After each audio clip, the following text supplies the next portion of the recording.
Get out of life and leave the blame behind. And I can't be without you, without you. I never see you happy. You always treat me badly. You say you always start in your mind. Why don't you get a life and leave the blame behind?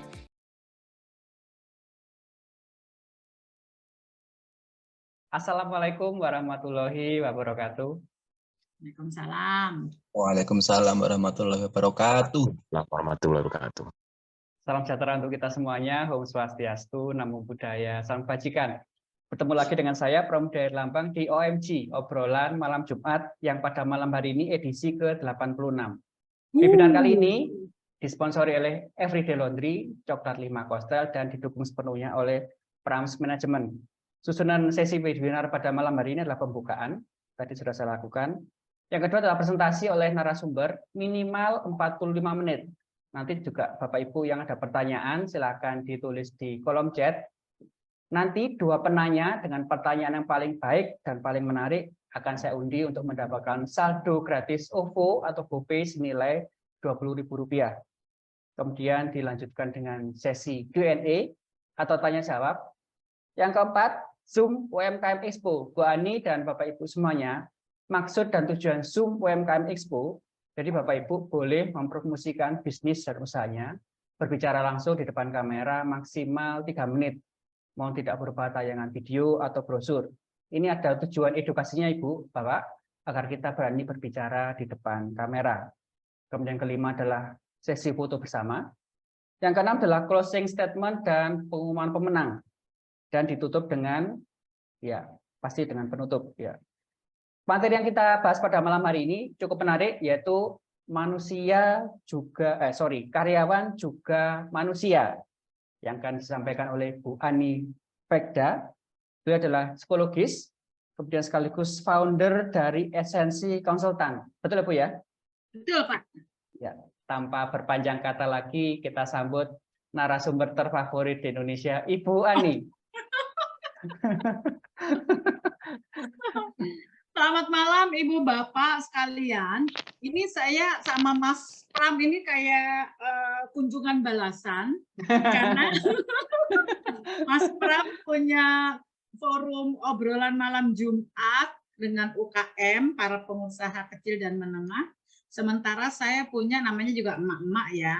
Saya punya namanya orang tua hebat. Itu ya begini juga, tapi Mas Pram jauh lebih hebat, saya paling bodoh sekali. Nah kebetulan hari ini sama nih, saya di Orang Tua Hebat juga lagi ada seminar juga gratis untuk yang sifatnya parenting. Nah thank you banget Mas Pram, waktu itu juga sudah saya paksa bicara di depan ibu-ibu orang tua.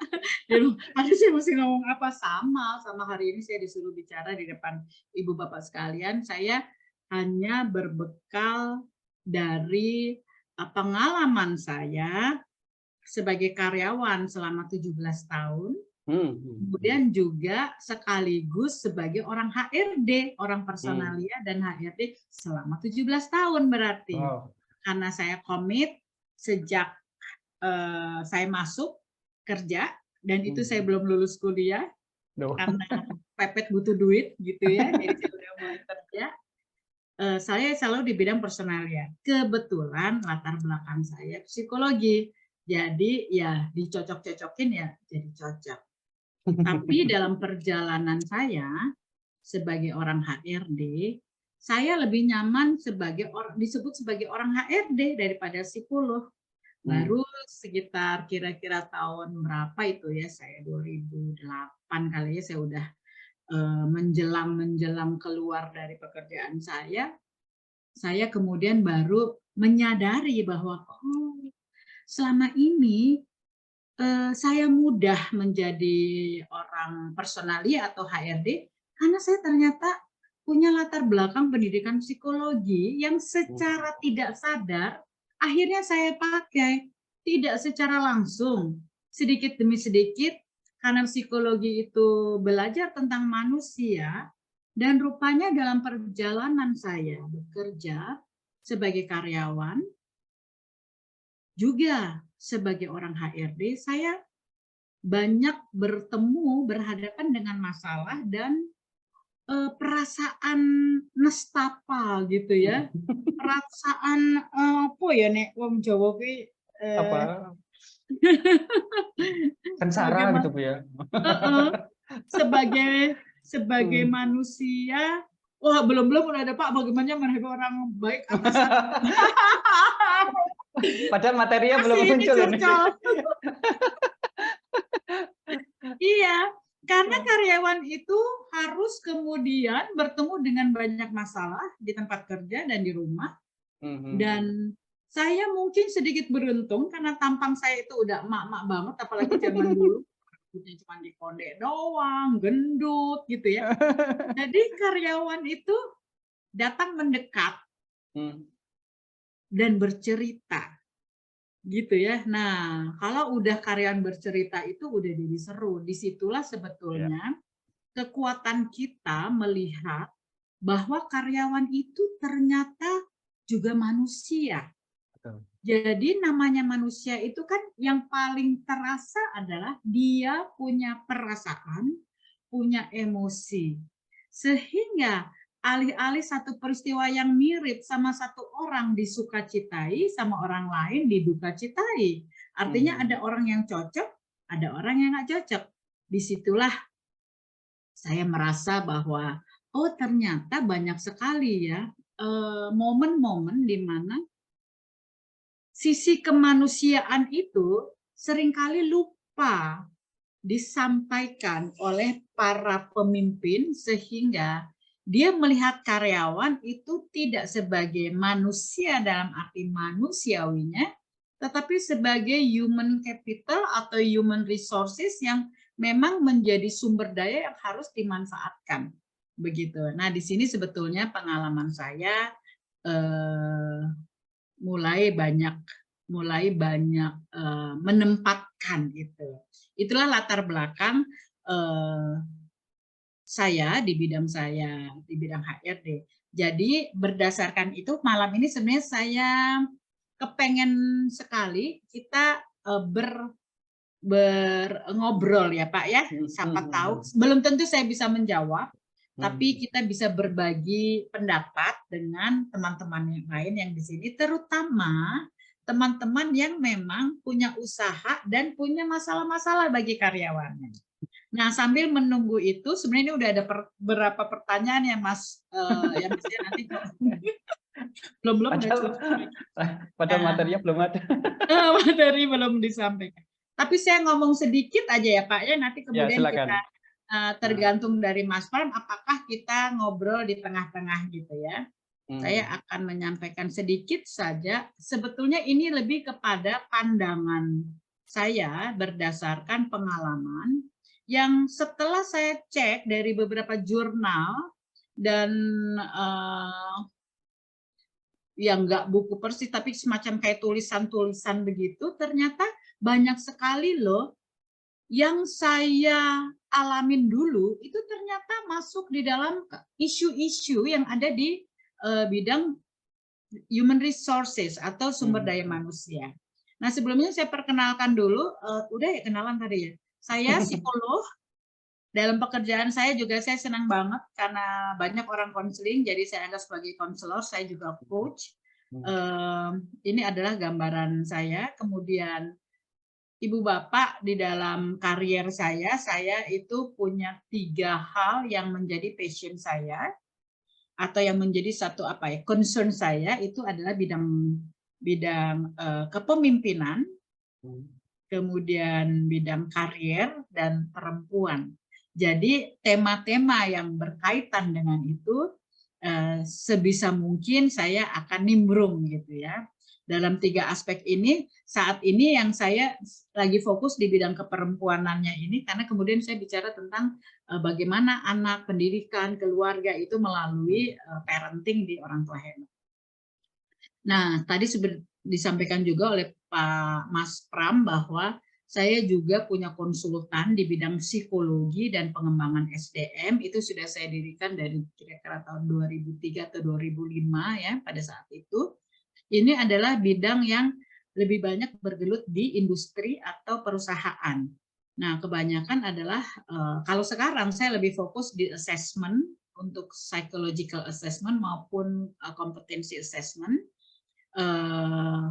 coaching konseling perusahaan dan sebagainya juga termasuk kalau di pendidikan untuk psikotes dan sebagainya. Itu adalah gambaran saya, latar belakang saya.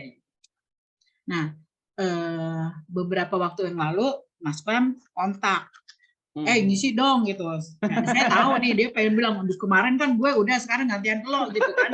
Terus, wah Mas, ini ngomongin apa? Terus apa kayak psikologi bisnis? Wah, psikologi bisnis. Saya langsung ingat ada satu buku namanya Psikologi Bisnis dan saya nggak ngerti. Tapi buku itu bagus banget, yang ngarang tuh kakak kelas saya, Mas Sony Silver ya. Dan itu very complicated, tapi intinya adalah, hey, di dalam bisnis tuh kita bisa juga pakai sudut pandang psikologi, dan itu kemudian membuat orang yang ada di dalamnya itu kemudian menjadi dimanusiakan gitu. Betul. Nah, karena itu terus saya bilang, udah Mas, bilang aja karyawan juga manusia, karena dalam perjalanan saya Ibu dan Bapak sebagai orang HRD itu terasa banget bahwa karyawan-karyawan ini seringkali capek. Pernah saya mendapatkan begini, karyawan ini hebat banget. Atasannya itu selalu memuji. Dia waktu itu saya udah jadi konsultan. Terus bilang, Bu Ani, ini karyawan saya hebat banget. Dia sangat kreatif, dia produktif. Wah, pokoknya dipuji-puji, dan dipujinya di depan karyawan itu. Jadi saya pikir bagus dong ya. Dan si karyawan itu juga kayak senyum gitu ya. Dan terus jam makan siang saya makan di kantin mereka gitu ya. Tahu saya didekatin sama karyawan itu. Terus dia bilang gini sambil dengan muka yang marah. Saya sebetulnya bete banget, Bu. Dia boleh bilang saya karyawan yang luar biasa, tapi ini membuat saya nggak bisa ngapa-ngapain. Bayangkan saja, saya datang, oke lah saya terlambat, karena saya pulang selalu di atas jam 10 malam.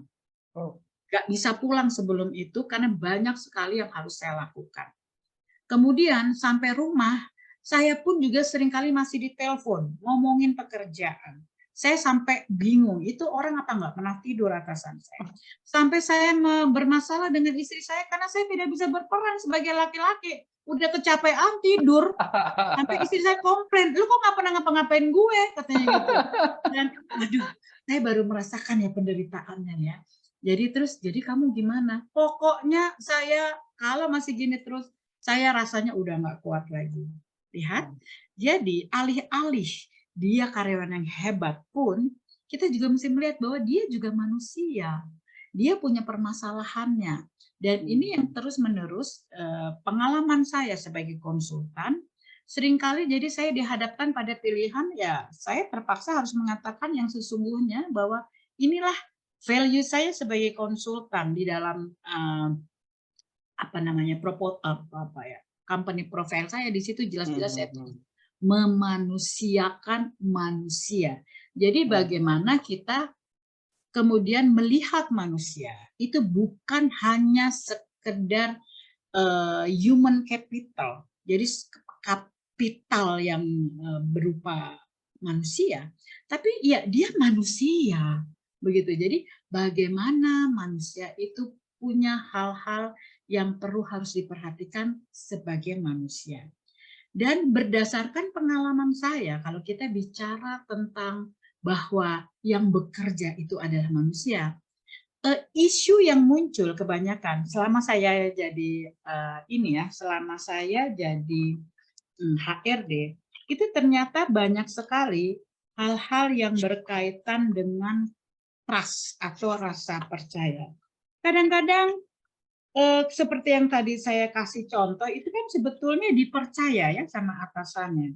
Tapi dia ngerasa bahwa, lu boleh bilang lu percaya sama gue, itulah bahasa kasarnya ya. Tapi saya menderita, saya capek, saya merasa tidak dianggap sebagai manusia, saya diusing abis-abisan gitu loh. Kira-kira dia kata-katanya begitu, karena waktu itu wajahnya itu capek sekali, dan dia merasa marah, dan dia seperti melihat ada titik terang atas kehadiran saya di situ gitu. Jadi ternyata ini seperti yang ada satu research yang dilakukan oleh Deloitte, suatu konsultan juga yang sangat konsultan manajemen dari Amerika ya. Dia waktu saat kemarin pandemi itu dia melakukan riset. Ternyata ada 3 isu yang memang muncul dari karyawan. Pertama adalah masalah trust atau kepercayaan. Saya ngalamin nih. Kedua adalah masa safety atau keamanan, termasuk keamanan-keamanan yang berkaitan dengan kondisi-kondisi yang ada. Kalau pada saat ini kan ini riset, jadi keamanannya itu berdasarkan berkaitan dengan masalah pandemi, kekhawatiran, bagaimana ini berlangsung terus atau tidak, bagaimana tentang kesehatan itu. Kalau yang waktu itu, tapi keamanan di zaman saya itu juga muncul, ya. Zaman saya itu saya ingat banget tahun 98-99 ada pergantian kekuasaan dari Pak Harto ke yang kemudian berikut, itu kantor gila-gilaan. Di dalam juga demo gede-gedean. Ke bawah untuk mendemo pimpinan, itu ke bawah. Jadi itu rasa aman ada di sana. Bagaimana kita melakukan pendekatan? Terus yang ketiga isunya adalah koneksi. Koneksi artinya connected antara satu orang dengan yang lainnya, karyawan. Antara atasan dengan bawahan, antara atasan dengan kolega atasan, antara bawahan, antara karyawan dengan perusahaan, koneksi itu kemudian selalu menjadi isu. Dan ini menjadi semakin mengakar atau semakin radikal hubungan yang tidak terlalu enak, itu kalau kemudian tidak menjadi satu perhatian bahwa rasa terhubung itu kemudian menjadi diperhatikan atau dibangun. Nah, jadi ketiga kebutuhan dari karyawan sebagai manusia ini adalah 3 ini. Sambil saya ngobrol, kalau bisa Anda juga membayangkan kondisi di tempat kerja Anda atau di perusahaan yang Anda pimpin ya, Ibu Bapak sekalian. Nah, kalau bicara tentang trust, kan ada hal-hal yang harus dilahirkan atau dihadirkan supaya trust itu muncul. Jadi pertama itu bicara tentang kemanusiaannya itu sendiri. Ibu Bapak, kalau kita bicara tentang trust, apakah kita kemudian memahami tentang sisi kemanusiaan itu? Apakah kita apakah kita kemudian sebentar Mas, saya bisa spotlight nggak? Oke. Nah, apakah karyawan itu yang diwakili oleh para pemimpinnya itu juga ngobrol dalam tanda kutip? Kita aja ngobrol malam Jumat ya. Mereka ngobrol nggak kalau di kantor? Ngobrol itu artinya bukan hanya masalah pekerjaan. Apakah dia menegur? Apakah dia ngajak makan? Apakah dia bertanya tentang anak buahnya, gimana kehidupanmu, bagaimana anakmu? Apakah dia juga menanyakan apa sih ada masalah apa dan sebagainya? Apakah dia juga memberikan penghargaan? Ini artinya kemanusiaan. Apakah itu dibangun di perusahaan kita, kebiasaan itu? Atau kita hanya suruh, kita hanya perintah, kita hanya panggil kalau dia salah. Kita hanya membetulkan. Jadi hal-hal yang berkaitan dengan teknis. Nah, di dalam kepercayaan dibutuhkan itu. Yang namanya untuk menampilkan diri manusia dan membantu karyawan juga merasa sebagai manusia. Termasuk kalau ngomong. Apakah ngomong gini? Apakah pekerjaan kamu sudah selesai? Begitu ngomongnya atau, hey, gimana kerjaannya udah selesai? Hasilnya gimana? Beda ya. Ekspresi wajah aja mempengaruhi bagaimana karyawan itu kemudian merasa dimanusiakan atau tidak. Yang kedua, masalah transparansi. Apakah karyawan merasa bahwa organisasi itu jujur, terbuka, memberitahu faktanya, nggak nutup-nutupin sesuatu? Karena isu trust atau trust issue ini juga terasa kalau perusahaan sudah mulai nggak nyaman. Minggu lalu, akhir minggu lalu kalau nggak salah, saya dengar ISS, ada nggak di sini yang ISS? ISS itu perusahaan ini yang cukup terkenal, itu karyawannya demo. Padahal ISS ini perusahaan dari Denmark lumayan bagus gitu loh. Karena teman saya menjadi salah satu direktur residen bagus. Kok kok bisa di demo? Rupanya udah mulai muncul bahwa terasa ini nggak transparan lagi gitu, dan kemudian udah mulai kasak kusuk, dan ini kemudian harus dipikirkan, harus diketahui dari awal. Jadi berikan informasi terbaru kepada karyawan sehingga potensi kecemasan mereka itu bisa turun atau hilang dan percaya sama perusahaan. Akhirnya kan percaya. Jadi transparansi itu penting. Jadi kalau Anda punya perusahaan ya, mau kecil kayak mau menengah besar ya, selalu dibuka. Saya di konsultan saya itu totalnya karyawan tetapnya cuma 7. Tapi konsultannya, psikolognya, asesornya itu udah 100 lebih ya yang sering membantu saya kalau ada proyek-proyek. Nah, 7 ini yang saya pegang. Saya selalu membuka. Saya selalu bilang, oh proyek yang kemarin udah dibayar, totalnya segini sama prinsipal misalnya kayak gitu. Oh, ini kita belum dibayar nih. Itu karyawan saya selalu tahu.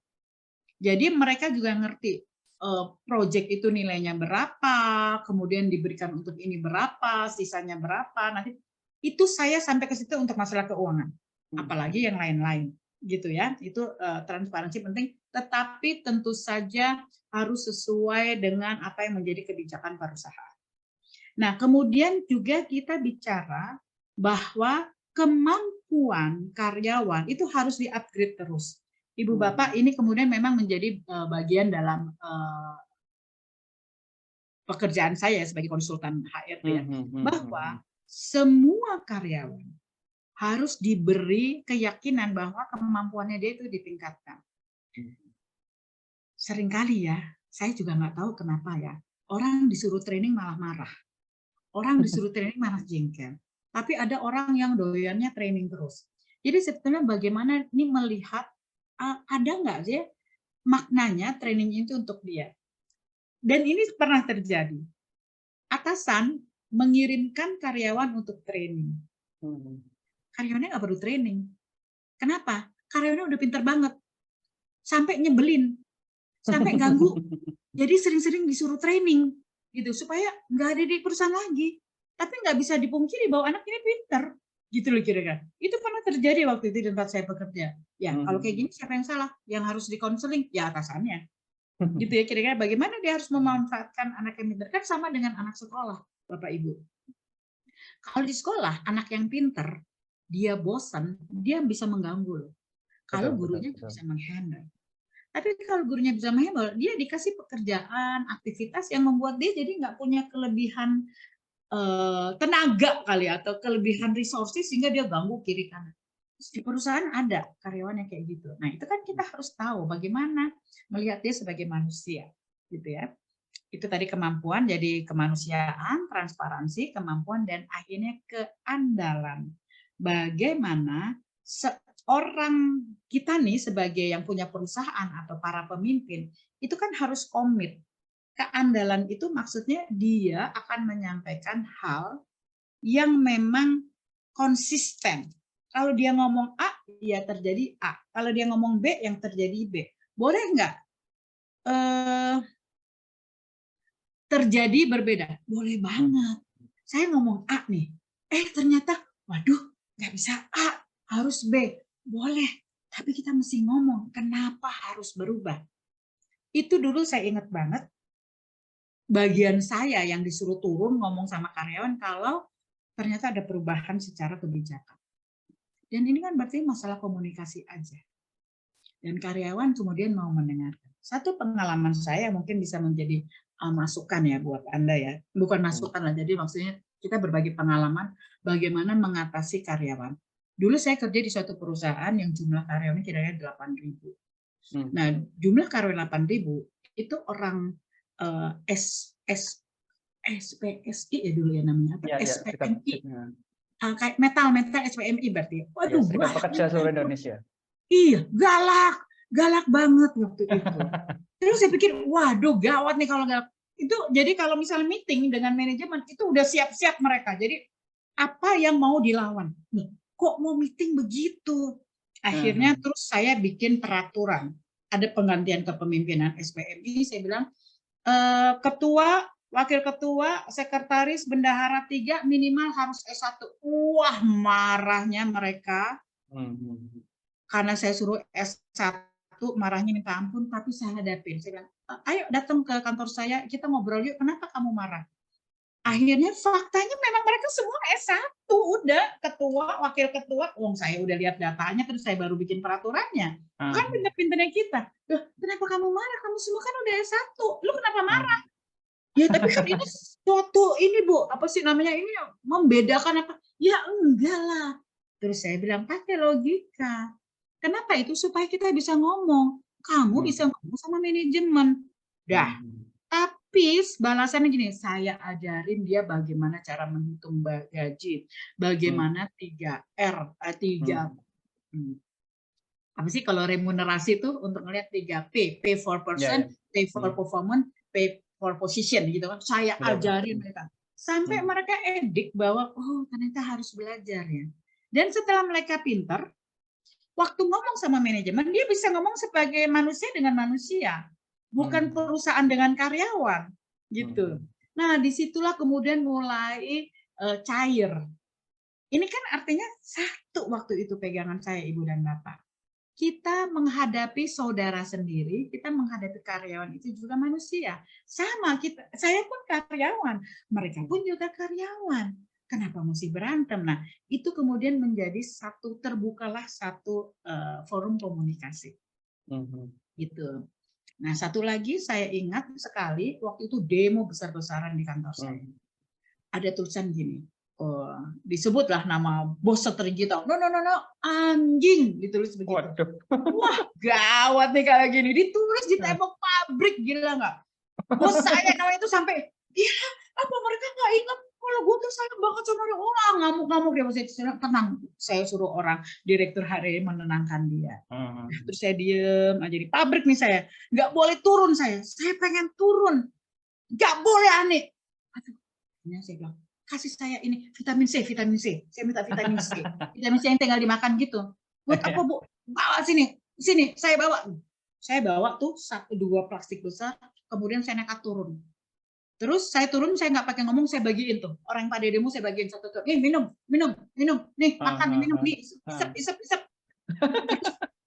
Pemimpinnya, ngapain Ibu bagi-bagi saya? Kamu kan demo, harus kuat. Ini vitamin C, jangan sampai kamu sakit. Nih, minum. Saya memanusiakan mereka. Gila loh, mereka demo dari pagi sampai malam, sampai pagi lagi. Kesehatannya bisa terganggu. Saya kasih vitamin C supaya dia tidak sakit. Nah, terus mulai muncul kemanusiaannya mereka. Oh, Ibu tahu ya? Tahulah, ngomonglah. Jangan pakai marah, ngomong. Ayo, siapa wakilmu? Kita ngobrol. Akhirnya ngobrol. Saya nggak menjanjikan bahwa persoalannya selesai. Enggak. Tapi mereka tahu bahwa kita sama-sama karyawan. Kenapa mesti marah? Kondisinya tahun 98-99 itu kan semuanya jelek. Jadi banyak yang dirumahkan, banyak yang harus putus kontrak kalau perusahaan mau hidup. Ini yang membuat mereka marah. Kalau kita tidak melakukan itu, perusahaannya kolaps pasti. Udah nggak hidup lagi. Jadi dirumahkan dulu, karena kalau dirumahkan itu tidak pakai biaya produksi dan membuat ini bisa berjalan. Dikasih tahu mereka kayak gitu. Oh gitu, ini dirumahkan. Jadi bukan di PHK, tapi kalau sudah habis kontrak, ya kita tidak perpanjang.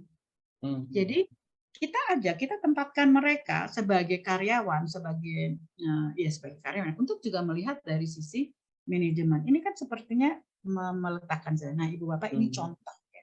Ini contoh bagaimana membangun trust. Dan bagaimana rasa aman, rasa nyaman itu muncul.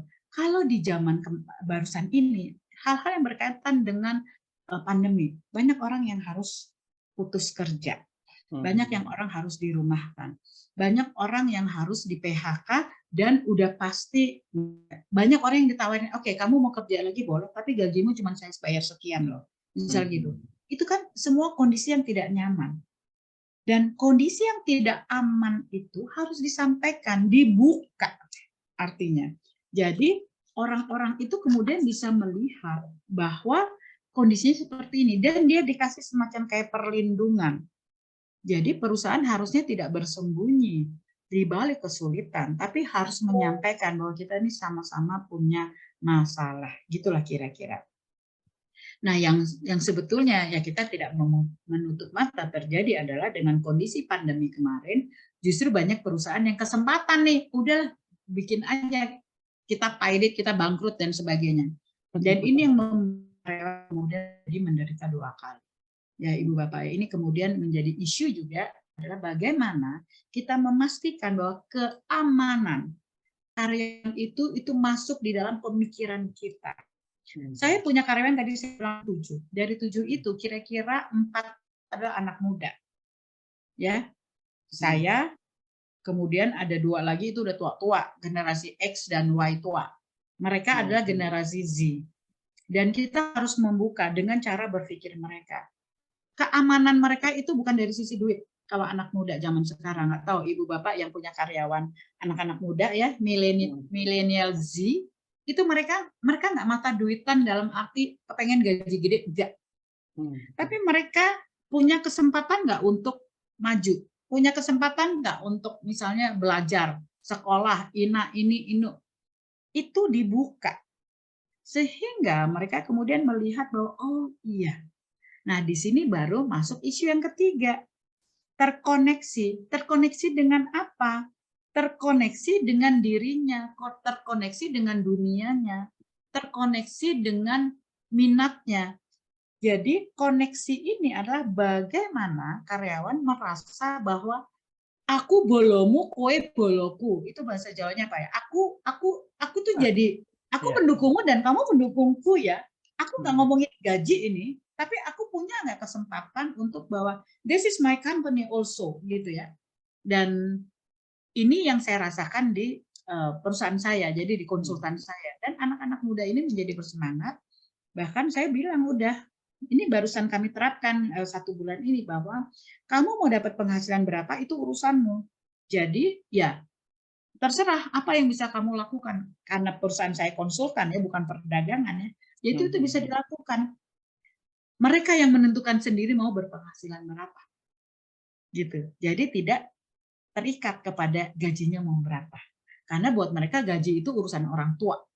Tapi kalau penghasilan, bagaimana mereka menghasilkan sesuatu, itu urusan anak muda. Jadi enak banget kalau bisa seperti ini. Nah, itu dulu kira-kira Mas Pram di awal saja, karena saya lihat udah banyak banget pertanyaannya.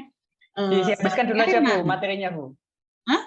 Dihabiskan dulu materinya, kita tanya. Wah, materinya dihabiskan bisa jam 10 malam, Iki. Enggak apa-apa.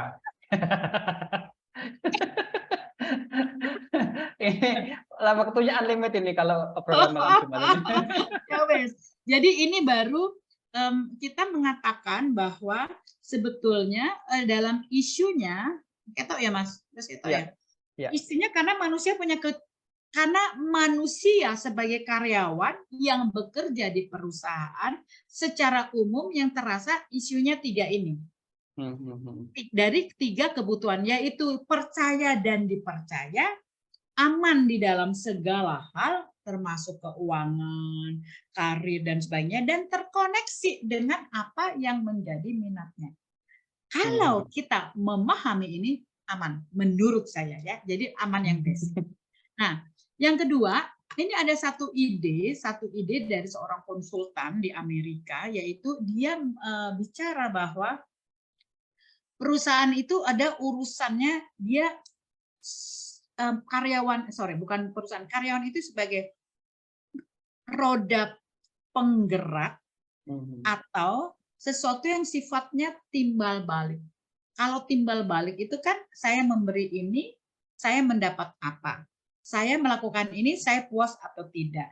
Saya menjalankan kewajiban ini, saya mendapatkan kenikmatannya apa? Itulah kira-kira yang dimaksud. Sementara kalau sebagai roda penggerak ya udah, ya terus membuat itu menjadi terus digerakkan, didorong. Dan ini sebetulnya mesti dilihat.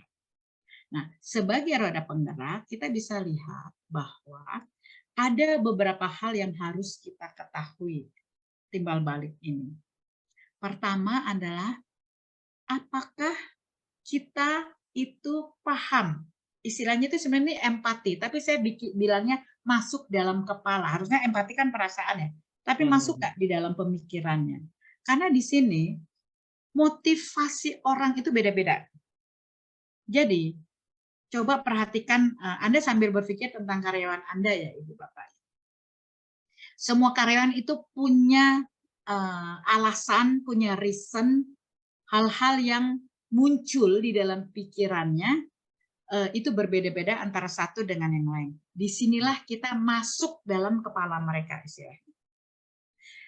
Gimana cara masuk ke dalam kepala mereka? Kalau saya, ini tipe saya ya. Anda boleh pakai tipe Anda.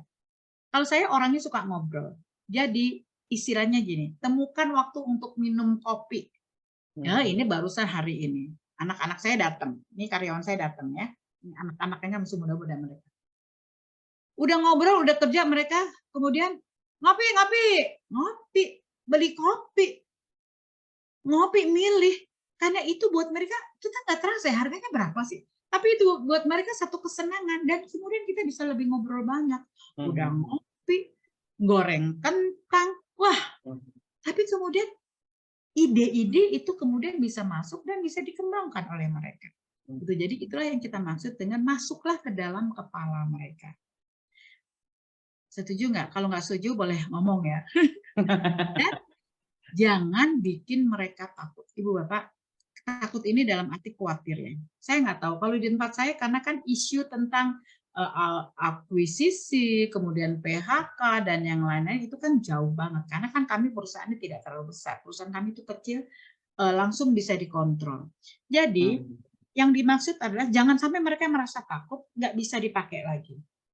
Jadi istilahnya saya gini, mereka harus dilatih sehingga kalau perusahaan ini mengalami sesuatu yang negatif, mereka bisa tahu, mereka bisa terasa. Dan mereka kemudian bisa menyelamatkan diri. Istilah dilatih itu selain merasakan juga, dan mereka juga bisa lebih pintar. Jadi ini yang membuat mereka jadi nggak takut. Mereka nggak takut kalau perusahaan tiba-tiba tutup. Gitulah kira-kira. Ini saya lakukan di perusahaan saya yang waktu saya bekerja dulu. Akhirnya banyak karyawan datang, yang tadinya disuruh training nggak mau, akhirnya orang pada datang, pertama minta training, kedua mau jadi trainer. Saya sampai heran, kok bisa? Ternyata mereka merasakan setelah saya bikin satu cara bahwa menjadi trainer itu membuat mereka menjadi bertumbuh, itu mereka rasakan dan berbondong-bondong mereka ingin menjadi trainer. Kenapa? Karena jadi trainer itu ada semacam kayak token gitu yang kemudian membuat mereka bisa dipakai untuk training lagi. Kami dulu di perusahaan Jepang. Jadi kalau training-training yang berbau Jepang itu harganya agak mahal. Nah, mereka bisa pakai token-token itu. Itu menurut saya bukan hanya membuat mereka tidak takut, itu bukan hanya mereka tidak takut, tapi bisa membangun juga satu budaya belajar. Gitu. Nah, yang ketiga itu adalah secara finansial harus cukup. Ini yang susah ya. Namanya juga orang ya, kita nggak pernah tahu cukupnya seberapa. Tapi dari riset ternyata uang itu bukan motivator terbesar, tapi harus cukup. Maksudnya gini, ya memang kalau pantasnya dia dibayar situ, ya jangan diirit-irit lagi. Kalau kita nggak mampu, ya kita mesti atur. Bagaimana kita melakukan penghematan dan sebagainya, ajak karyawan ini. Karena kalau itu enggak dilakukan, percaya deh, percaya sama saya bahwa kalau ada perusahaan lain yang menawarkan mungkin 100, 200, 300 sampai 500 ribu lebih tinggi, karyawan kita pasti pindah. Gitu. Jadi bayarlah yang cukup, diajak ngomong. Mereka kemudian merasa mungkin secara uang nggak begitu cukup, tapi mereka nyaman. Itu pun juga bisa menjadi satu pembanding. Jadi secara finansial dicukupi dalam tanda kutip, gitu ya. Nah, 3 ini aja itu udah bisa membuat kita bisa melakukan timbal balik ini, ya. Kemudian kalau sudah ada pertanyaan, monggo ya Mas, nanti dirangkum ya pertanyaan. Ya. Dan kita harus bantu mereka untuk berkembang. Ini ada 12 karena nih alasan ini yang saya terjadi ya, saya jalani ya. Mereka itu harus dibantu untuk berkembang. Kenapa? Kalau karyawan itu banyak kerja, nggak pernah istilahnya nggak pernah mengasah gergaji kayak gini kan, kita mengasah mereka akan terdegradasi. Hmm. Oke, saya ingatkan. Ya, Mas, putus ya tadi? iya agak tersedak-sedak. Oke, dilanjutkan lagi Bu, nggak apa. Sudah nggak apa. Oke, saya Iya. tadi sampai di terdegradasi. Iya ya? Iya, iya, betul. Iya, jadi kalau orang tuh cuman kerja, terus mereka terdegradasi istilahnya. Nah, kembangkan mereka. Saya dulu punya satu proyek di mana saya suruh membuat kantin yang nyaman buat karyawan. Oh, senang banget saya disuruh kayak gitu. Karena ternyata ada makanan yang enak, makanan sehat, kemudian kerja bisa gimana pun. Terus saya dulu dipelototin orang gara-gara saya bilang nggak boleh ngerokok di dalam ruang kerja. Itu kan untuk mendapatkan udara segar kan. Itu semua adalah bagaimana mereka kemudian berkembang sehingga mereka kemudian bisa bekerja dengan enak. Ini yang dimaksud berkembang. Jadi mereka dibikin dalam suasana sebagai manusia. Gitu ya. Kemudian yang terima itu bersikaplah sebagai atasan yang oke banget. Kita bisa membuat tempat kerja kita itu nyaman, mereka bangga dengan tempat kerja kita. Kita nggak usah niru lah kayak Google, kayak apa tuh yang hebat-hebat, nggak usah kayak gitu. Tempat kita aja dibikin keren. Saya kenapa selalu bilang kayak tempat saya kecil-kecil tapi keren, karena teman-teman kecil saya itu, anak-anak muda itu bisa ngapain aja di tempat kita. Dia bisa bebas menggunakan internet, dia bisa bebas ngobrol sama siapapun.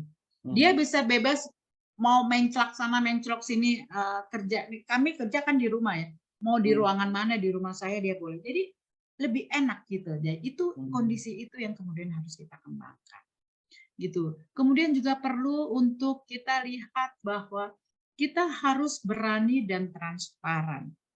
Ya. Kita kan sekarang zaman sekarang itu kita medsos ya sebetulnya ya. Jadi medsos itu kan membuat orang jadi transparan ya. Nah, itu juga kita, karena itu udah medsos, jadi jangan pernah ada yang ditutupin. Kenapa? Kalau karyawan udah sebel sama kita, dia bisa melakukan apapun.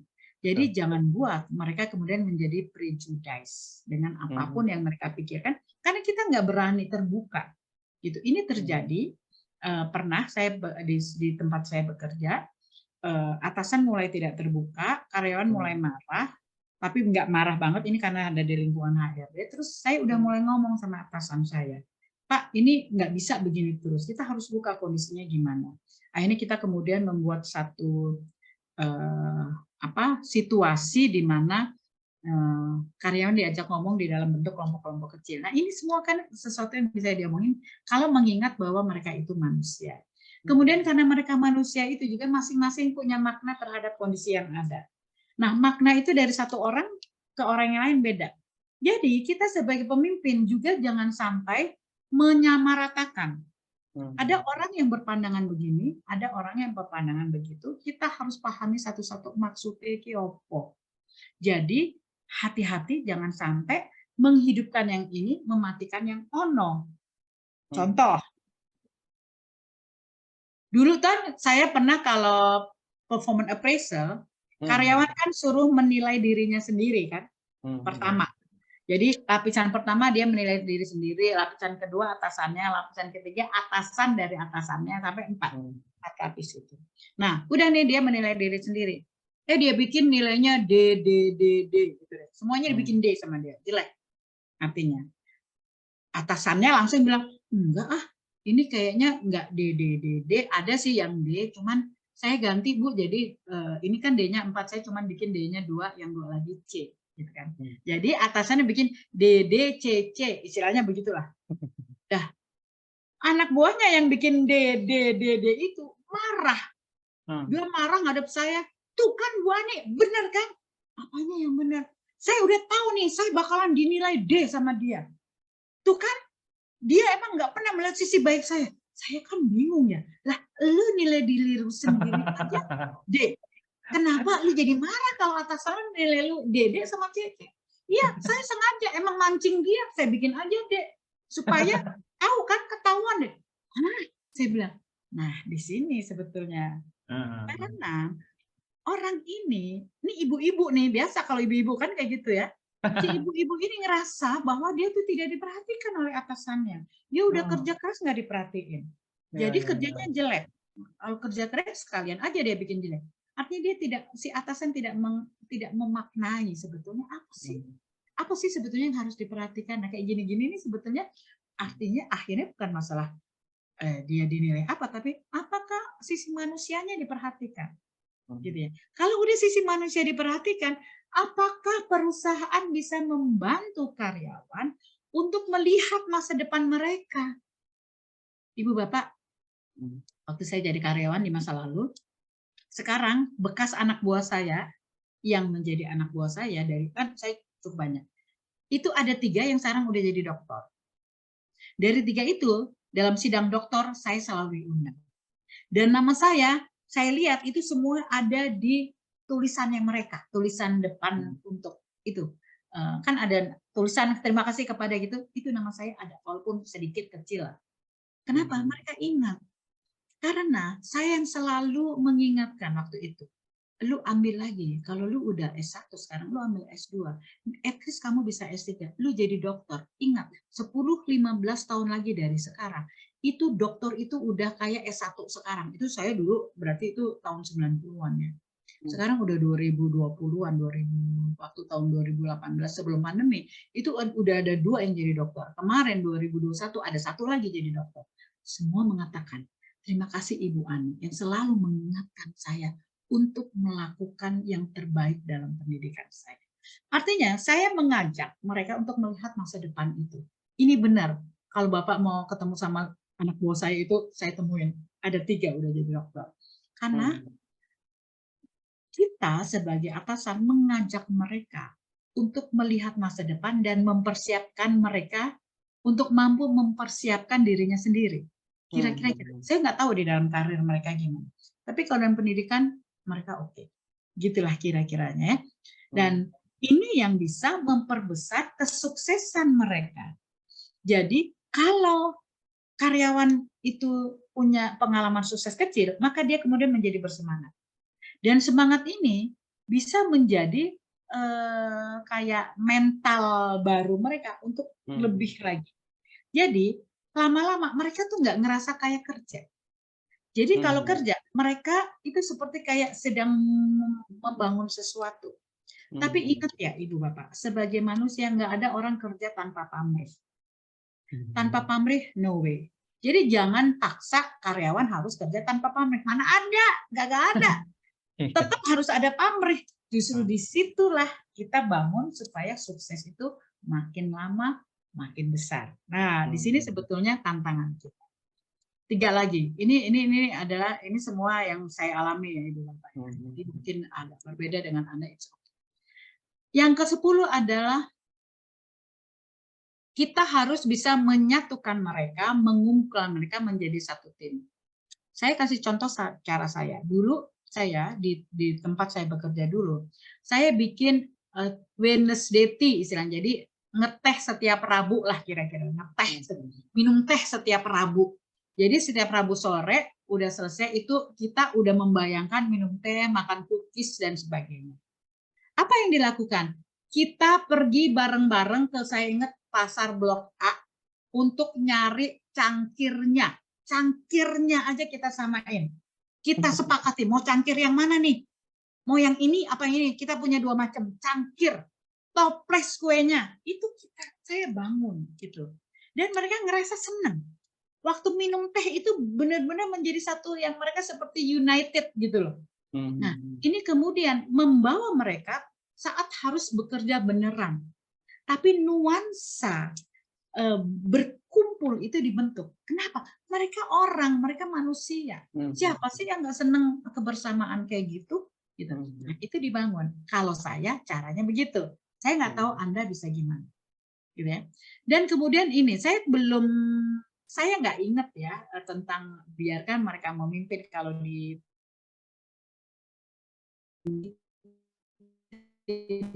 saya itu udah jelas menjadi satu SOP sebetulnya. Jadi setiap semester kita pasti punya project. setiap orang, karena saya HRD itu HRD Planning and Development itu orangnya pasti nggak banyak. Beda sama HRD yang di lapangan ya. Aduh, connection saya jelek lagi Mas Pram. Ya. Nah, Udah, jadi setiap project kita minta mereka untuk mereka untuk memimpin project dan anggotanya ada teman-teman yang lain misalnya kayak gitu. Dan ternyata dengan demikian mereka itu bisa menjadi oke. Di sini saya mengajak mereka untuk bahwa lo memimpin itu lo belajar banyak gitu. Jadi ini yang membuat mereka secara tidak sadar tuh melatih diri di dalam membangun satu kegiatan sebagai pemimpin koordinator. Dan itu yang membuat saya ingat banget tim saya itu selalu banyak kepake apabila di perusahaan ada kondisi-kondisi ad hoc gitu ya. Nah itu biasa kepake karena mereka terbiasa untuk ngomong, koordinasi, berdebat mungkin, bernegosiasi. Nah itu dilakukan di sana. Gitu. Dan terakhir adalah lakukan secara ekstrim. Artinya gini, kita harus memaksa mereka untuk melakukan yang terbaik. Dan kalau dulu saya kan kerjanya biasanya perusahaannya itu bukan cuma sendirian. Jadi misalnya ada satu, kemudian punya kayak teman-teman perusahaan lain di tempat yang lain gitu ya, perusahaan produk lain gitu. Dan kita selalu banding-bandingin, ngobrol banding-bandingin supaya kita ngeliat, oh ini kita masih yang terbaik atau tidak. Nah, hal-hal ini yang kemudian membuat merasakan exciting itu. Nah, sementara menurut saya itu dulu, Mas, karena sekarang sudah mau jam 8:30 dan saya pikir pertanyaannya sudah banyak. Mudah-mudahan membantu tadi pemahamannya, yaitu bahwa satu, manusia itu, karyawan itu juga manusia, dan karyawan yang manusia itu at least setidaknya punya 3 hal yang sering menjadi kebutuhan mereka, yaitu percaya dan dipercaya, jadi trust. Kedua adalah keamanan dalam mereka bekerja, ketika ada terkoneksi. Dan untuk itu semua, maka bagaimana kita bisa membuat mereka menjadi sebagai karyawan, sebagai manusia, itu tadi 12 hal yang tadi saya sebutkan. Nanti ini saya kirim. Saya udah kirim ya ke Mas. Ya, sudah. Pram ya? Boleh ya, dibagikan. Oke. Silakan. Oke, wah ini materinya sangat-sangat mencerahkan. Kita akan menuju ke sesi tanya jawab. Ini pertanyaan pertama dari saya. Ini tadi Bu Ani mengatakan kemampuan komunikasi seorang pemimpin ke karyawannya ini juga harus baik ya. Ini ada yang berpikiran seperti ini Bu. Kalau saya dekat-dekat dengan karyawan, ini nanti wibawa saya turun. Kalau mindsetnya seperti itu bagaimana Bu? Oke. Silahkan bertahan dengan mindset itu dan Anda menjadi seperti di Menara Gading. Di Menara Gading artinya kita duduk manis di atas dan kita nggak tahu yang ada di bawah. Gitu. Jadi pada saat kita bermanis-manis dengan karyawan, percayalah wibawa tidak turun. Asal kita yang benar. Kita nggak bisa dong bermanis sama karyawan itu ngomongnya jorok melulu. Kan ada ya, bos yang ngomong bercandanya yang jorok yang ini. Itu turun dong. Ya kita harus tahu gitu. Kan kita menempatkan, sesekali kita bukan. Karena itu kalau kata saya ya, kuncinya adalah jadi pemimpin itu harus setidaknya open mind, at least secara literasi itu juga punya membaca. Dia tahu perkembangan zaman, dia apalagi kalau dia punya anak buah anak-anak muda, nah dia harus bisa masuk ke dalam obrolan karena karyawan merasa kita justru orang yang tidak layak untuk didekati, terlalu rigid gitu, dan kita akan kehilangan kesempatan mengetahui banyak hal yang harus dibereskan. Menurut saya gitu, Mas Pram. Wah, sangat mencerahkan. Oke. Kita lanjut ke pertanyaan berikutnya ya, Bu, dari Bapak Endro. Bu, bagaimana cara menghadapi orang, baik atasan maupun bawahan, yang temperamental dan negatif thinking? Itu tinggi. Pertama, jangan kepancing. Yang kedua. Kedua Wallace. Slow, gitu ya. Nah, karena ini memang terutama negative thinking. Negative Hmm. thinking itu menular, Pak. Jadi sebetulnya seorang atasan itu kan butuh punya self esteem yang cukup. Self esteem itu adalah rasa berharga diri. Hmm. Jadi kalau dia bertemu dengan atasan atau bawahan yang temperamental, dia bisa woles. Ya udah dia minum aja dulu. Kenapa? Itu masalahnya dia, bukan masalah aku. Itu kalau saya, mindset saya. Itu masalah dia, bukan masalah saya. Jadi saya pernah punya anak buah orang Batak nih, maaf nih yang Batak-Batak nih.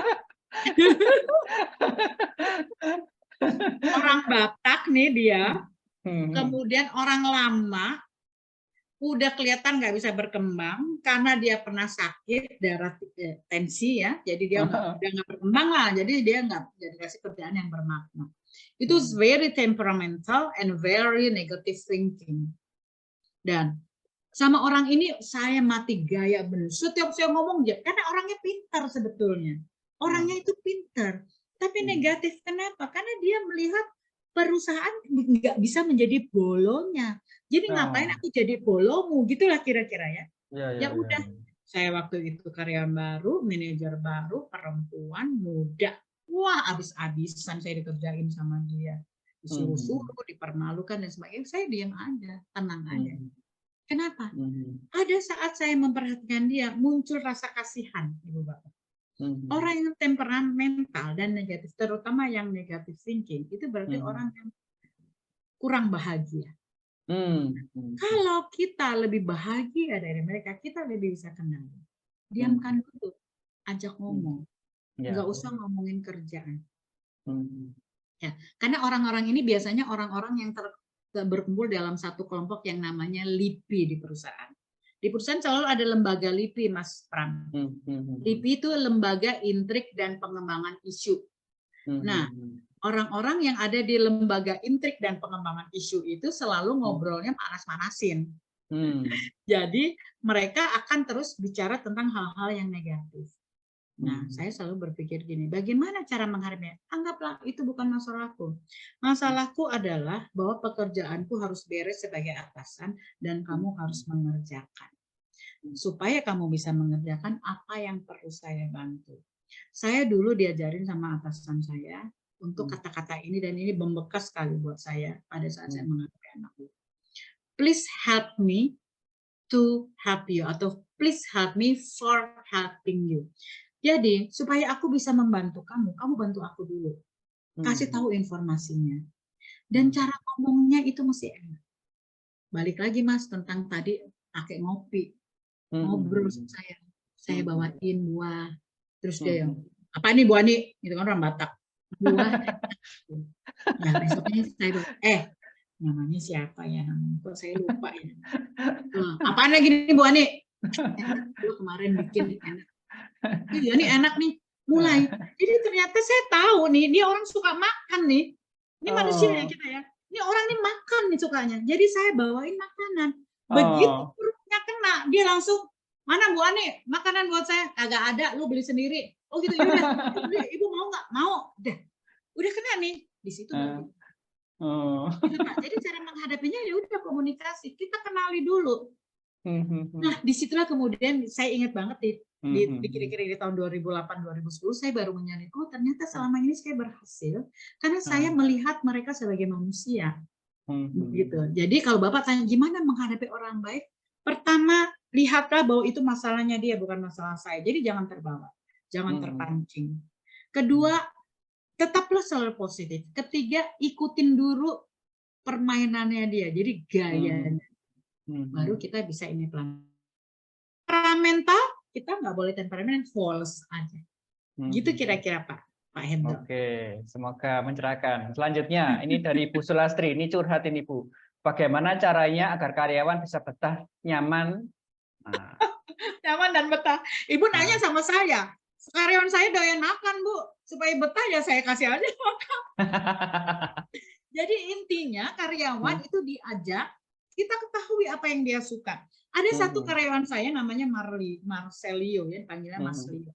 Ini orangnya suka banget nyanyi. Jadi kalau kita lagi kerja di rumah, lagi ngumpul ya, kan kita kebanyakan work from home ya. Tapi kalau work from office di kantor saya, itu musik nggak pernah berhenti. Dia nyanyi, kerja sambil nyanyi, udah entah kan. Kemudian makan, minum, saya kasih buah, makanan habis saya gorengin ini. Jadi itu dulu. Lalu kemudian apa yang kemudian membuat mereka merasa diperhatikan, gitu. Nah, ini yang kita mesti tahu. Bagaimana supaya mereka betah adalah kita tahu dulu minatnya mereka. Kalau minatnya mereka itu udah kita dapat, kita bisa kasih kalau hal yang kecil, kalau cuma makan, musik, kemudian mungkin nonton bareng, itu kan enak ya. Tapi kebersamaannya dibangun. Terus Ibu Sulastri memang kalau saya, anak-anak ini biasanya kita pergi bareng. Misalnya kita ke Bali. Mereka pakai pesawat bayar sendiri. Tapi di Balinya kita nyewa villa bareng-bareng. Karena karyawan saya cuma sedikit ya. Kita misalnya ke Cirebon. Berangkat pagi jam 4. Sampai Cirebon jam 8, kita sarapan bareng, terus kita cari batik, ngobrol-ngobrol, terus kita makan siang di misalnya restoran Sentosa itu kan terkenal juga ya, seafood. Terus nanti menjelang sore jam 3 udah pulang, sampai rumah jam 7, jam 8 udah selesai. Kayak gitu tuh kita lakukan 3-4 bulan sekali. Itu juga membangun, membuat mereka menjadi betah. Jadi intinya apa? Pada saat mereka bekerja tidak seperti mereka dipekerjakan, mereka akan merasa bahwa mereka adalah menjadi satu keluarga. Tergantung kita membangunnya gimana. Itulah kira-kira yang bisa saya lakukan untuk karyawan saya. Nah, untuk karyawan Anda, intinya itu, pahami apa yang menjadi kesukaan mereka. Ya, menyambung dari pertanyaan Bu Sulastri, Bu, apakah dengan kita mencari tahu minat karyawan kita itu apakah diamati dulu ataukah ditanyai dulu, Kak? Kita nggak tahu. Diamati, kalau saya diamati. Oh. Jadi gini, saya misalnya tadi yang saya bilang teman anak buah saya yang suka musik ya, dia itu kayaknya di otaknya tuh ada lagu terus kayaknya. Jadi dia kita kan saya tadinya nggak tahu. Oh gitu. Menggerenang gitu, menggerenang. Iya. Dia nyanyi ya. Terus saya bilang, Lio, itu lagu apa Lio? Wah, lagu ini ibu nggak tahu lah, itu lagunya anak muda. Coba dengerin, pengen denger. Nih lagunya gini. Terus saya pura-pura gini. Seolah-olah saya menikmati itu, dia kan ngelihat gitu. Tapi saya pikir enak juga ya lagunya ya. Terus bilang, ya udah deh, sekarang saya ini apa istilahnya, dia nyetel lagunya zaman ibu gitu. Jadi lagu tahun 80-an. Terus jadi kita sama-sama memberikan itu sudah. Jadi diamati pertama. Terus satu lagi yang cewek, doyan banget kopi, ya Allah, kopi doyan. Jadi saya bilang, Kak, ini mau dibikinin kopi apa bikin sendiri? Oh, aku pengen dibikinin ibu. Ya, saya bikinin kopi. Kayak gitu ya. Jadi rasa menjadi bukan orang dipekerjakan. Iya. Jadi diamati sebetulnya. Nah, sekarang kan susahnya kalau karyawannya udah ratusan ribuan. Ya. Kita bikin berjenjang. Nggak bisa kita amatin semua. Kita mengamati yang di bawah kita. Kemudian kita mengamati lagi yang di bawahnya. Dibangun satu culture yang enak. Kalau yang di bawah kita merasakan perlakuan kita baik, maka dia akan memperlakukan di bawahnya juga baik. Biasanya begitu. Tapi kalau dia udah sebel sama gaya kita, dia maka juga akan menular. Biasanya. Gitu. Oke, semoga mencerahkan Bu Sulastri. Ini dari Pak Endro. Bagaimana caranya agar problem pribadi tidak terbawa di kantor? Agar karyawan bisa menempatkan diri dengan baik. Nah, kita kan ada ini ya Pak, ada mekanisme coaching, counseling, mentoring. Nah, kalau udah masalah pribadi terbawa ke kantor, berarti orang ini udah butuh yang namanya counseling. Nah, coba orang ini dipanggil pelan-pelan, diajak ngobrol enak, kemudian di counseling. What's wrong with you? Ada apa yang nggak nyaman, gitu kan? Nanti dia ngobrol. Kita nggak ngasih jalan keluar langsung. Biar mereka menemukan sendiri jalan keluarnya, gitu ya. Tapi kita memberi kadang-kadang loh ya, orang hanya perlu didengarkan. Jadi kita tuh kayak tempat sampah. Istilahnya kita tuh tempat sampah mental. Ya lakukan itu. Jadi mereka, wah, istilahnya kalau di dalam bahasa psikologi itu katarsis, Pak. Terus menerus diomongin terus sampai orang lega. Apakah dengan demikian masalahnya selesai? Tidak, masalah tidak selesai, tapi dia udah lebih lowong pikirannya, lebih lega, Betul, terus dia betul, betul. bisa menemukan alternatif untuk Betul. menyelesaikan masalahnya. Betul. Gitu. Dengan demikian, kalau dia udah nyaman, maka dia kembali bisa menempatkan dirinya secara proper. Itu kira-kira Pak. Jadi Berarti di konseling. butuh teman ngobrol ya. Butuh teman ngobrol, butuh tempat sampah itu butuh. Ya. Oke, ini dari Bu Subaida. Ini juga curhat lagi, Bu. Ini dia punya tempat usaha, karyawannya sering bolos. Ini bagaimana? Apakah kita sebagai owner tuh harus menegur atau langsung diberhentikan, dicarikan pengganti? Bu, ini orang suka bolos, kerjanya bagus nggak kalau lagi nggak bolos? Ah. Orangnya bagus nggak di dalam komunikasi dengan yang lain? Nyebelin atau enggak? Kalau udah nyebelin, suka bolos, Ibu tinggal panggil. Kasih tahu. Ada istilah iMessage, Ibu. Komunikasi itu iMessage, pesan aku. Jadi Ibu bisa begini. Misalnya namanya Ton. Ton, saya ini punya usaha kecil dan saya bertanggung jawab untuk supaya usaha saya ini berlangsung baik. Saya membutuhkan karyawan yang bisa membantu saya. Kalau karyawannya itu berkurang, kan karyawan cuma sedikit, maka saya menjadi bingung. Nah, untuk itu saya perlu banget nih dibantu. Kemarin kamu nggak masuk kerja, 2 hari yang lalu kamu juga nggak masuk kerja, nggak bilang. Sering gini yang susah saya. Ada apa sih sebetulnya? Lihat polanya. Pertama semuanya saya bilang saya ini tanggung jawab saya, ini usaha saya, ini saya menjadi nanti tidak bisa, saya punya karyawan cuma itu, saya, bukan kamu. Itu artinya semua tanggung jawabnya ada di saya. Terus saya bicara fakta. Kemarin kamu nggak masuk fakta, 2 hari yang lalu kamu nggak masuk fakta. Jadi harus ada faktanya. Jadi speak by data. Kemudian kita langsung mengatakan bahwa ada apa sebetulnya. What's wrong with you? Berarti bertanya. Supaya apa? Supaya dia punya hak jawab. Kenapa dia bolos? Gitu. Nah ini bisa ditanyakan.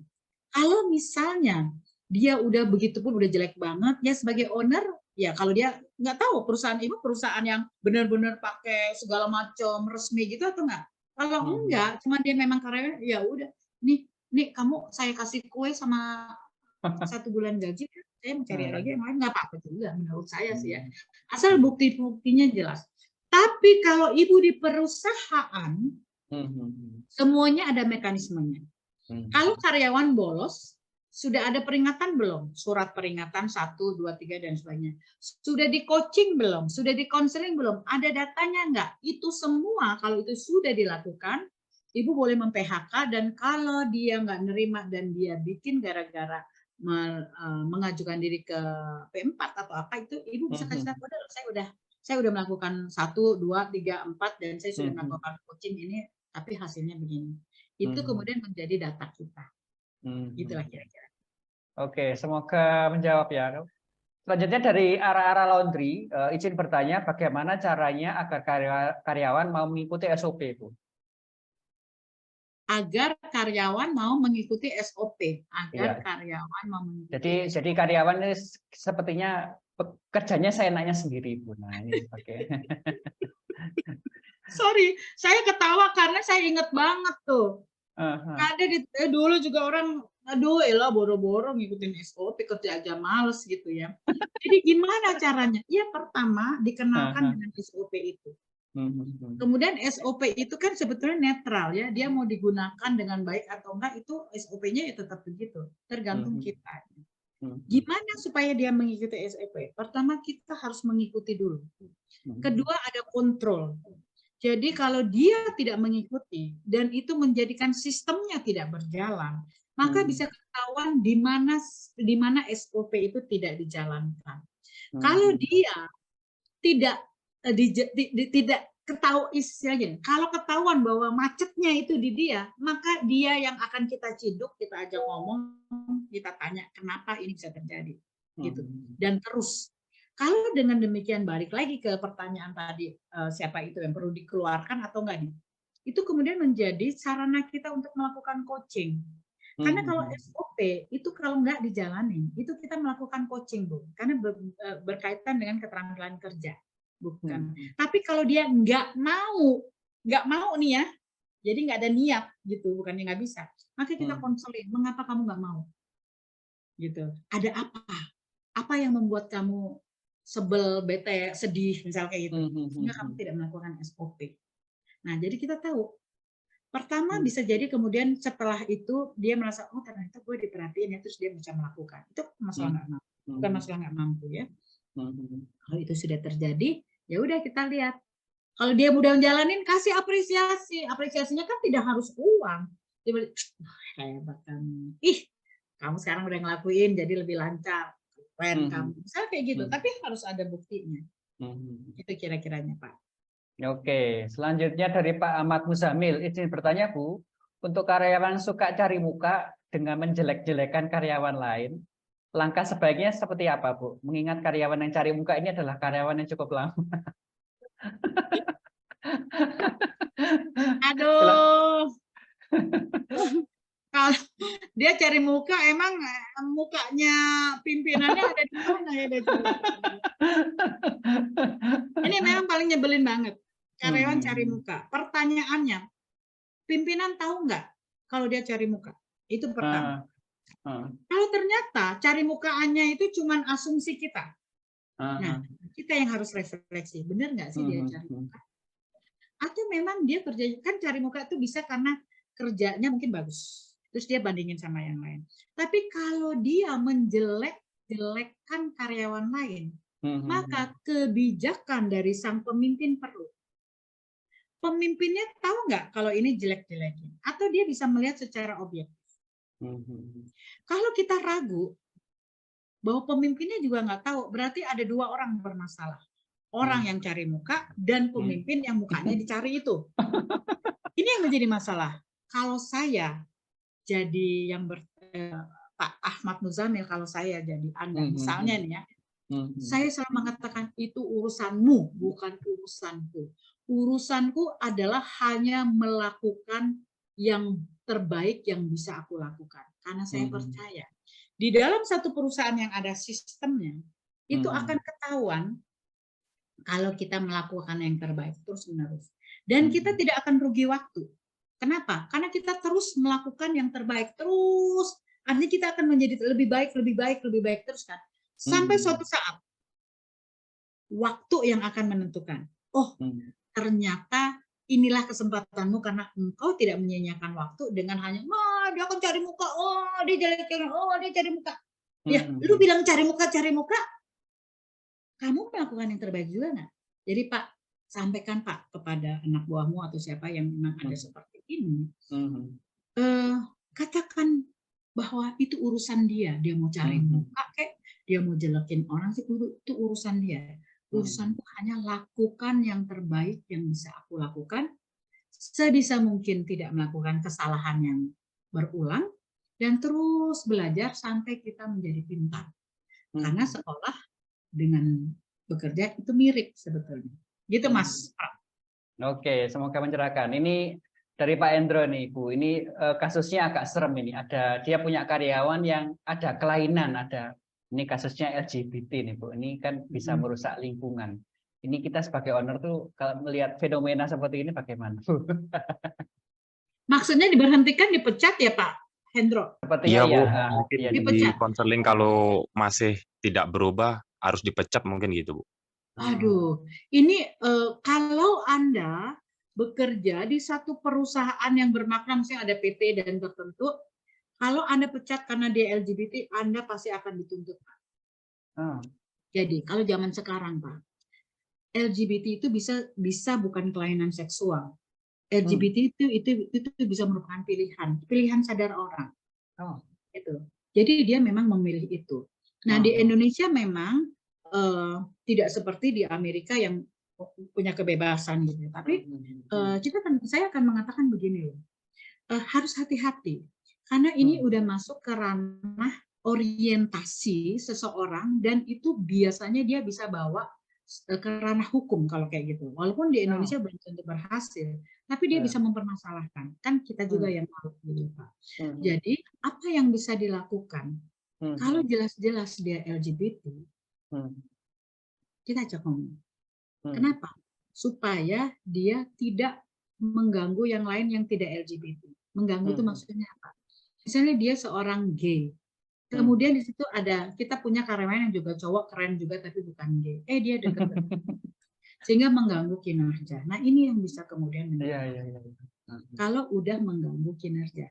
Tapi Pak, ini maaf bukan saya membela LGBT, saya juga bukan pro itu ya. Tapi cukup banyak ya karyawan gay atau lesbian itu kinerjanya lebih baik, selalu lebih baik. Kenapa? Mereka orangnya fokus. Ini karakter, udah ya, menjadi karakter. Jadi kalau kita mau mempersoalkan mereka, kita harus lihat dari kinerja.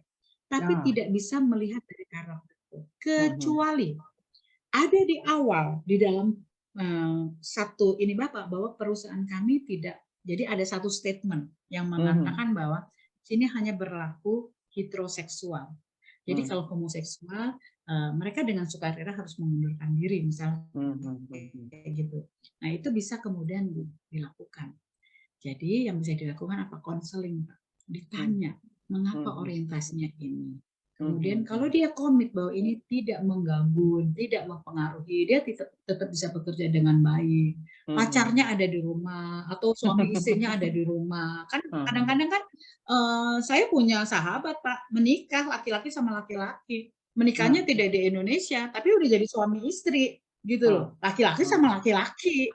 Dan karirnya bagus, orangnya baik, charity-nya banyak. Wah, nggak bisa kita bedain, hanya mereka laki homoseksual gitu aja. Nah, kan kita mesti lihat juga secara fair untuk itu. Dan udah tuh urusan Tuhan. Jadi susah saya kalau mau ngomong, karena kan ini juga bicara spiritual, gitu. Kalau Anda juga bisa masuk secara spiritual, bagus banget. Itu jadi sebetulnya ini sangat personal. Ini memang agak sulit sebenarnya kalau LGBT, apalagi sekarang menjadi ranah yang gila-gilaan banget. Karena di satu negara dilindungi ini, di negara lain enggak. Barusan beberapa sebulan yang lalu ya, ada di Eropa tuh udah memang jelas-jelas melarang, tapi di Amerika dari 40 sekian negara bagian kan hanya 3 atau 4 yang masih melarang gitu, sementara yang lain oke. Nah kayak gini nih kita juga membaca.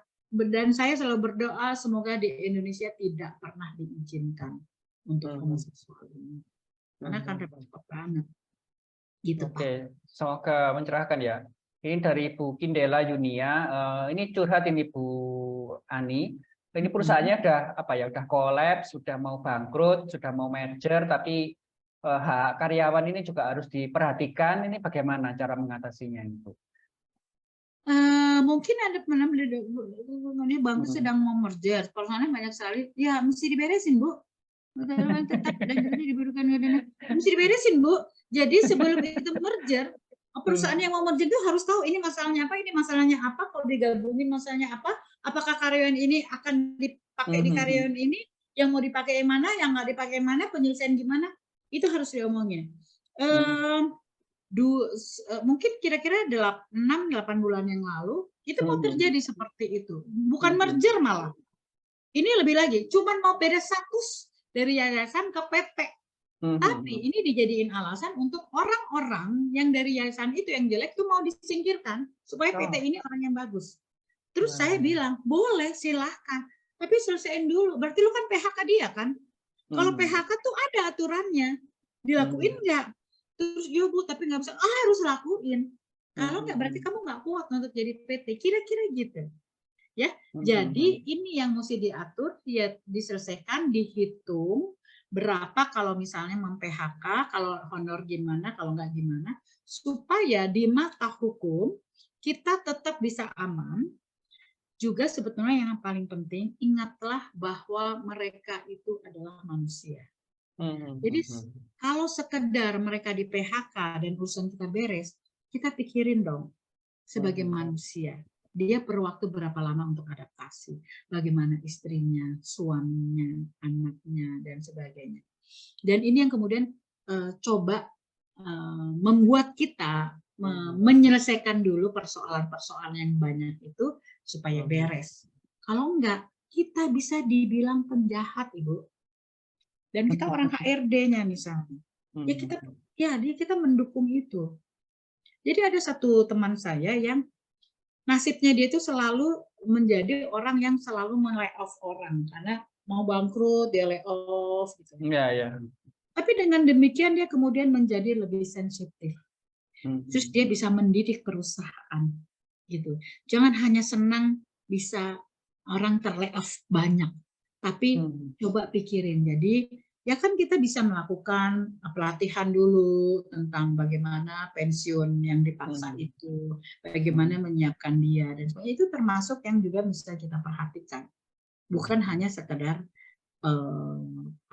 PHK dan bayar gajinya dengan baik.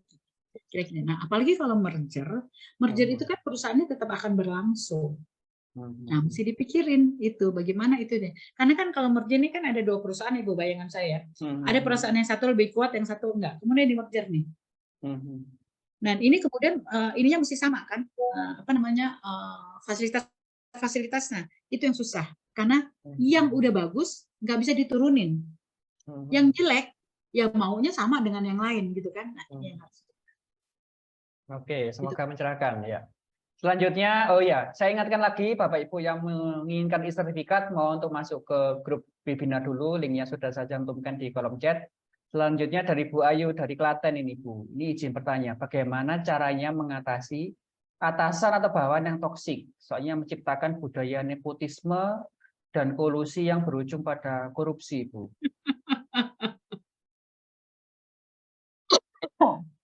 Aduh. Kalau udah budayanya jadi jelek, nepotisme, kolusi, korupsi, dan itu merugikan perusahaan, kita pantas nggak tetap berada di sana? Kalau kita merasa tidak pantas, apa yang bisa kita ubah? Apa yang bisa kita lakukan? Itu pertama. Kalau nggak ada yang bisa kita lakukan, maka teruslah memperbaiki diri supaya kita bisa. Kan kita boleh dong manjat gunung lain. Gunungnya nih udah longsor melulu nih.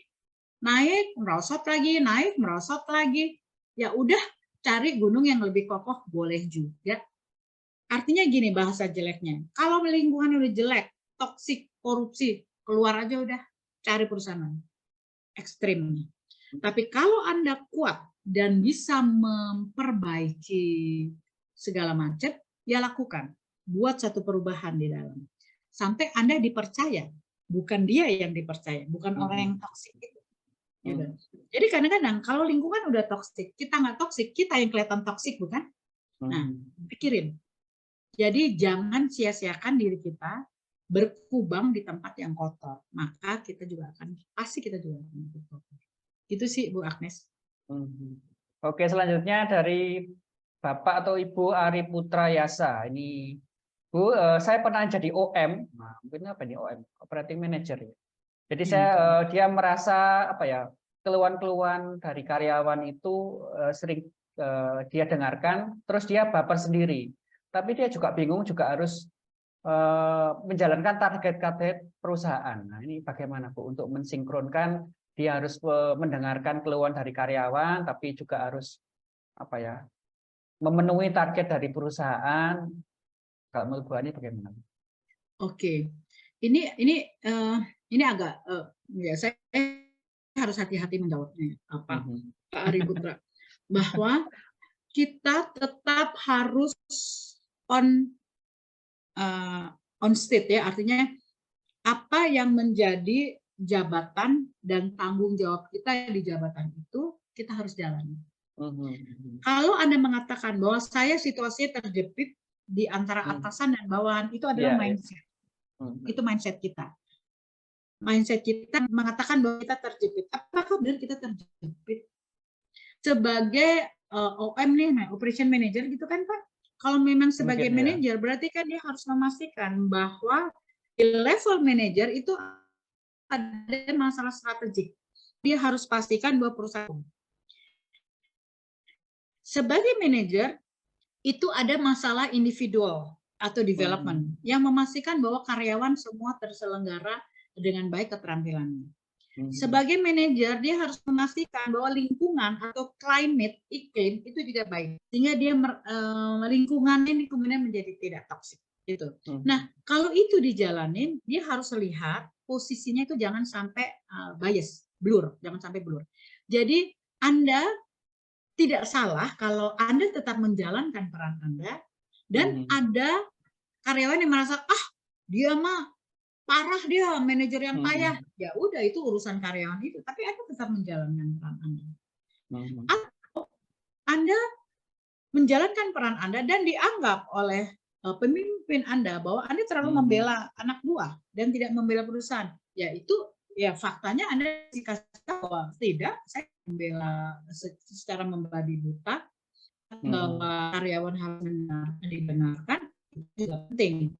Jadi kita mengatakan kepada manajemen bahwa ini loh masalahnya, ini loh yang harus dilihat. Mari kita lihat dengan kepala jernih, dengan objektif, bagaimana nih. Jadi memang, apalagi kalau di Indonesia Pak, setahu saya, itu perusahaan kalah sama karyawan dari sisi aturan aturan. Unstable connection lagi Pak. Mas Pram, saya masih bisa ya, lanjut. Kedengeran kah? Kedengaran. Iya, kedengaran. Mas Pram, masih ya? Iya, masih. Jadi kita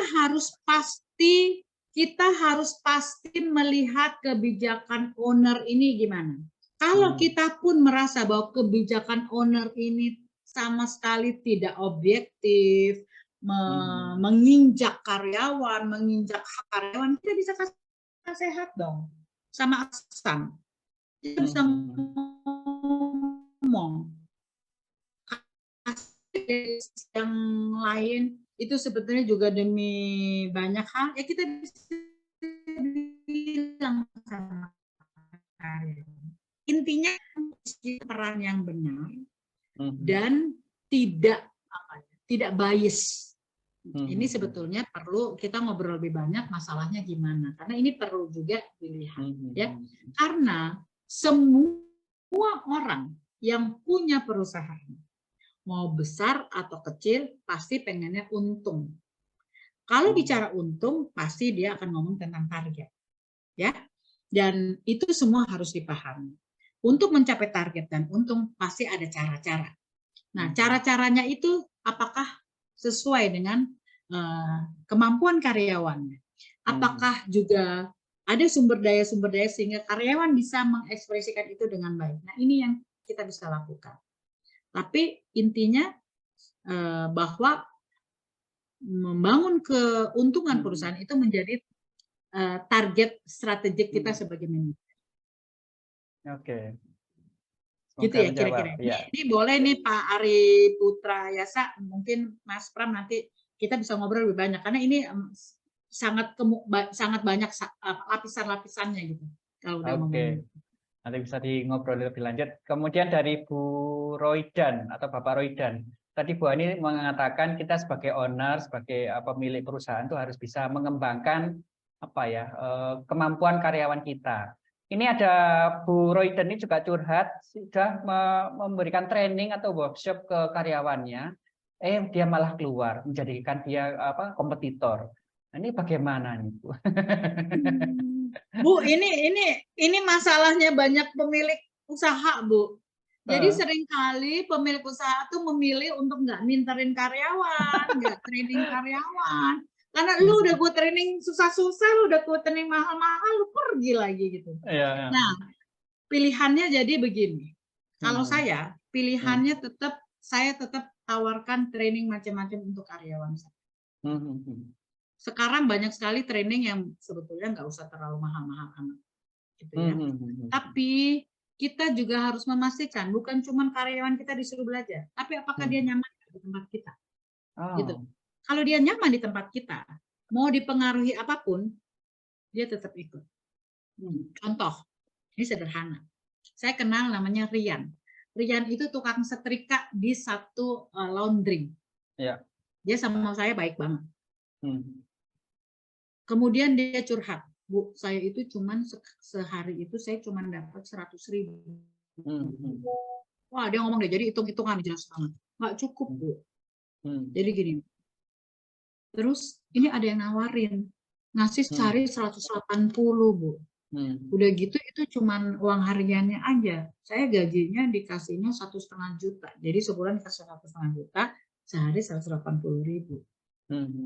Kan itu gede banget ya, Bu, bedanya. Oke, terus saya bilang gitu. Tapi saya bingung, Bu. Karena si engkoh ini baik banget. Jadi tempatnya dia kerja sekarang, itu orangnya baik banget. Dia baik banget.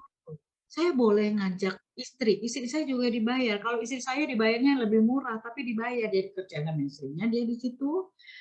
Terus jadi anak saya juga bisa ikut di situ segala macam. Jadi si engkoh ini baik, bayarnya kecil tapi baik. Jadi gini, jadi gitu gini. Oke, sekarang lo timbang-timbang gimana? Kemarin keputusannya saya dengar dia tetap pindah. Tetap pindah kenapa? Karena kalau dia pindah, isinya gini nih, terus bilang ya udah fine saja kan. Nah, ini baru masalah gitu, Bu Roydan. Bu Roydan atau Pak Roydan. Apalagi masalah kita minterin karyawan kita.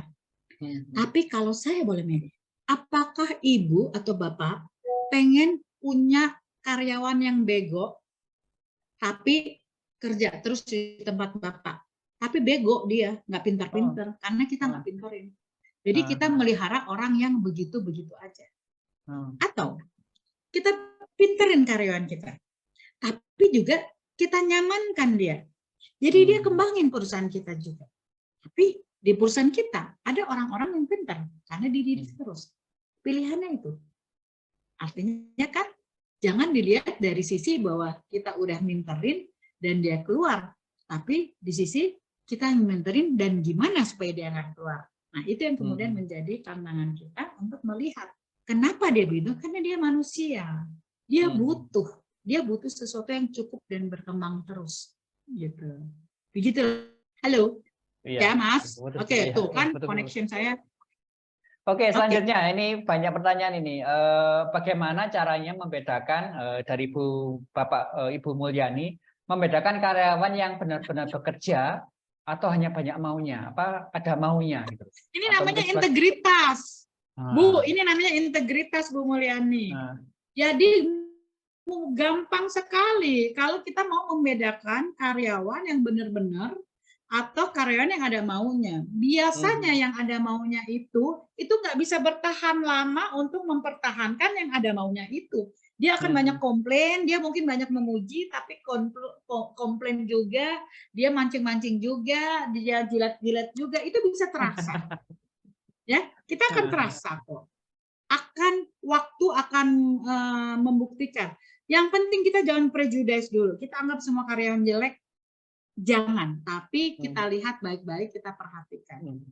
Pasti akan kelihatan. Kalau orangnya udah terlalu gelis gitu ya, legit gitu ya, misalnya apa ya, legit gitu loh orangnya, memuji baik-baik, hehehe, kita lihat aja kinerjanya, apa hasil kerjanya gimana, itu yang paling signifikan, gitu ya, Bu, kira-kira. Wah, mantap, mantap, mantap. Semoga mencerahkan. Oke, karena pertanyaan udah habis. Oke, Bu Ani. Mas Pram, terima kasih. Closing statement-nya, Bu. Oke, Ibu, Bapak yang terkasih ya, karyawan itu juga manusia. Jadi pada saat kita merasakan ini, berarti dia sama dengan saya. Jangan lakukan sesuatu yang kita pun tidak mau mendapatkan perlakuan.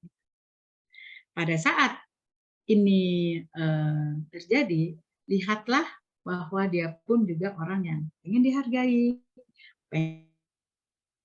didengarkan, pengen bertumbuh dan berkembang. Jadi lihatlah mereka sebagai sesuatu orang atau manusia yang juga bisa menumbuhkan diri kita. Gitu. Terima kasih. Demikian Bapak Ibu webinar kali ini. Terima kasih banyak Bu Ani atas pencerahannya pada malam hari ini. Semoga membuat kita sebagai owner, sebagai pemilik perusahaan bisa memanusiakan manusia dan manusia dimanusiakan. Jadi intinya seperti itu. Demikian Bapak Ibu, kita ketemu lagi webinar di minggu depan. Mohon maaf jika ada salah-salah kata. Saya akhiri. Wassalamualaikum warahmatullahi wabarakatuh. Waalaikumsalam. Terima Warahmatullahi kasih ya wabarakatuh. Pak Arif. Terima Terima kasih kasih. banyak.